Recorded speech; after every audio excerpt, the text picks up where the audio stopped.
right, what is going on, Ranger fans? We are back at it, starting the week off with another edition of 407 Rangers. I'm your host, Raymond Tapia. You guys know the drill. Make sure you leave a like, subscribe, and a comment.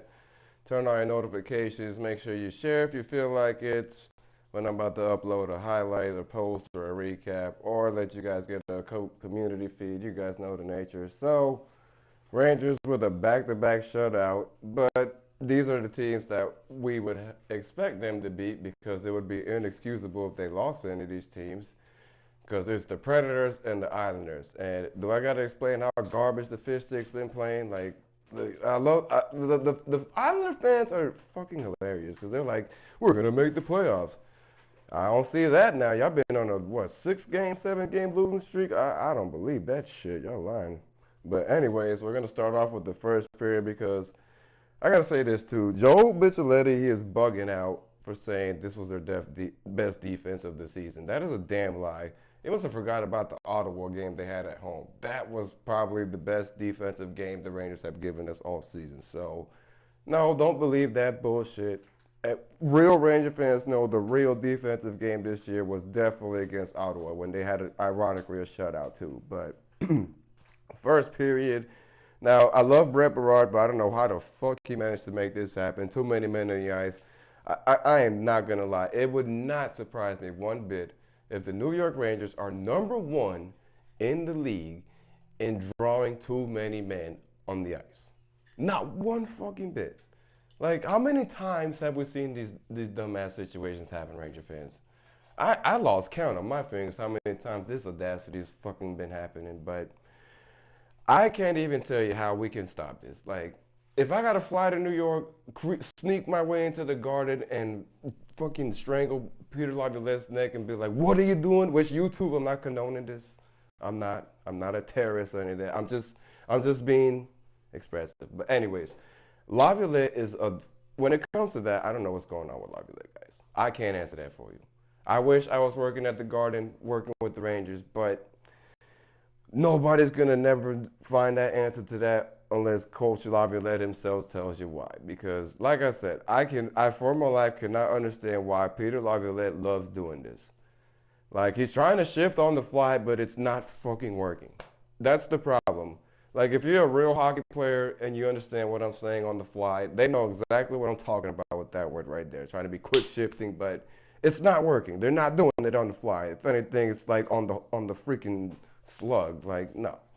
Anywho, Will Cooley, this was the most randomest thing too, because it's like Will Cooley, instead of being Will Cooley, wanted to be Lionel Messi and just hit a headbutting goal, which is the most random thing you see sometimes in NHL. It can happen because I've seen it plenty of times. I've seen Patrick Kane even headbutt a puck into the net and it actually goes in. So that's nothing new to me. But it was hilarious to see that Will Cooley made a soccer move into the net, and Zach Jones with his 8th assist of the season, which I don't know why.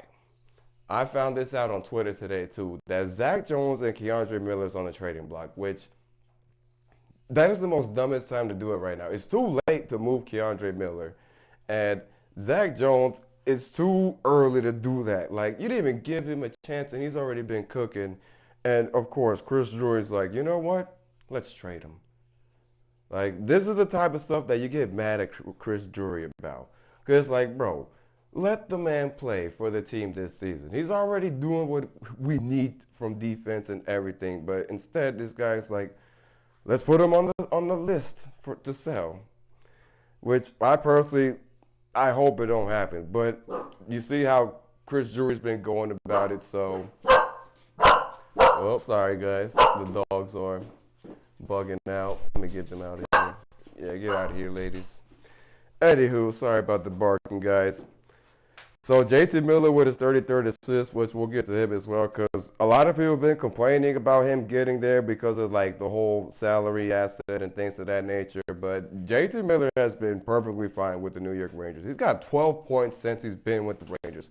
What more you need from him? Anywho, that was his 33rd assist, and then Will Borgen with the wrist shot goal as well. And then Sam Carrick out of nowhere. This guy went from like the most infuriating player to watch to now he's just proving me wrong. And I'm just like, you know what? He's doing better than Barclay Goodrow. Like, Goodrow did okay, but he is no, like, Carrick's doing way better than Goodrow. I'm glad Goodrow got sent out and they got him instead because just like my boy Evan said, the Rangers Central, they got him for like the quarter of the amount, and I would take it. Gladly take that. Will Cooley, of course, with the 16th assist as well. And man, listen, like I said, I don't know what the New York Rangers would do without Will Cooley. I'm gonna say it, God knows how many times, because Will Cooley has been absolutely going crazy this season. Like he needs more. I don't even care how much. I know they give him all the ice time, but I feel like just give him all of it at this point because he's basically the New York Rangers this year. Gotta be. Because without Will Cooley and what he's been doing for this team, you cannot tell me otherwise that we would not be in the predicament we are now.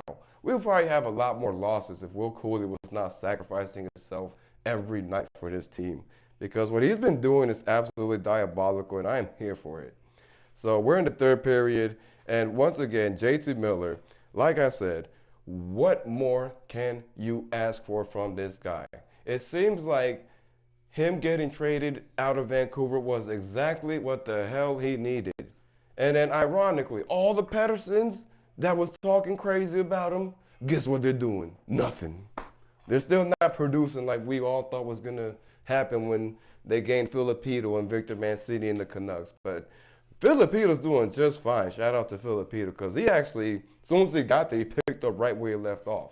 So I'm glad he's doing great for Vancouver. But Elias Pettersson and the other two Petterssons got to step their game up because let me tell you, JT Miller's proving the Ranger fans wrong and Elias Pettersson wrong. And I am all here for it. So Artemi Panarin with his 38th assist as well. And you know what? This is going to be a hot take.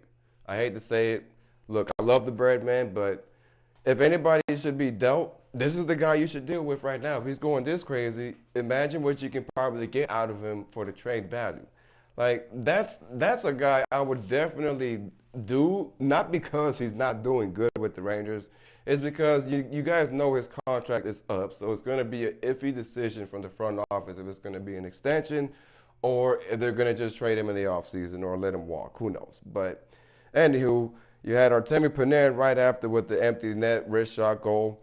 And this is how hilarious this is. Let me tell you, how ironic is it that the Panarin, Lafreniere, and Trocheck line works when there's no goalie behind the net? What? That is just, that's absurd, man. But I'll take it. I'll take it. I will take it. Because Lafreniere definitely needs to produce more. I'm glad he's at least been getting more apples, but start scoring some more goals, and I will stop getting infuriated with what he's been doing. Because it's like I said, he got his money and walked away, but now he's starting to give a little more of his money's worth. And then Vincent Trocheck with the 22nd assist as well. And you know what? If anybody needs to be the captain, just give it to Trocheck, man. Vincent Trocheck is just doing exactly what we've been waiting for a captain to do. I know they're still trying to figure it out, but if they are gonna give the C patch, just give it to Trocheck already, because he's literally just moving like a captain. Literally, like I don't know what more he has to do. He's always the last guy going to the locker room when they always get a home game win and giving everybody the taps and things of that nature. So it's like I don't know what more he got to do to get the C patch. I feel like he's earned it. I don't care what nobody says. And of course, you had Igor Shesterkin, which that's so it's hilarious to me that Igor's like, you know what, it's my turn. Because since Quick did it, I got to do it too. But this is what we have to see from Igor Shesterkin more often. Like, if you're going to be the $11.5 million goalie, don't let the backup goalie show up, and then now you got to show out because you got the backup goalie outplaying you.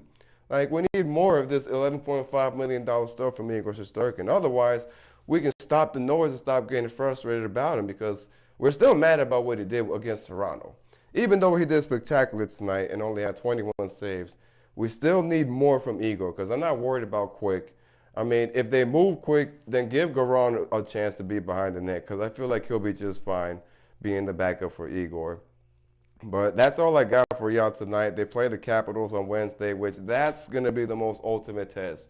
If they can beat the Capitals, then I won't be as worried about the Rangers because they're starting to now beat teams that we thought they weren't going to beat, but now they can beat. But I'm not going to put my hopes high either because I know the Capitals are still good. They just beat the Senators in the shootout tonight, which the Senators lost. And now we gained a little upper spot into the playoff picture as well. Detroit has 66 points, so we are right now in the mix with Ottawa and Detroit. So it's definitely going to be a fight for our life for the playoff spot. Because even though they just got there with the 4 points, it's going to be a dogfight. So y'all get ready because we'll see how the Rangers turn out. Because we know there's a lot going on. This deadline's this Friday. So Ranger fans, just get ready. It's going to be a roller coaster week for us. So we'll see what happens. And thank y'all for tuning in, and I will keep y'all updated. You know the highlights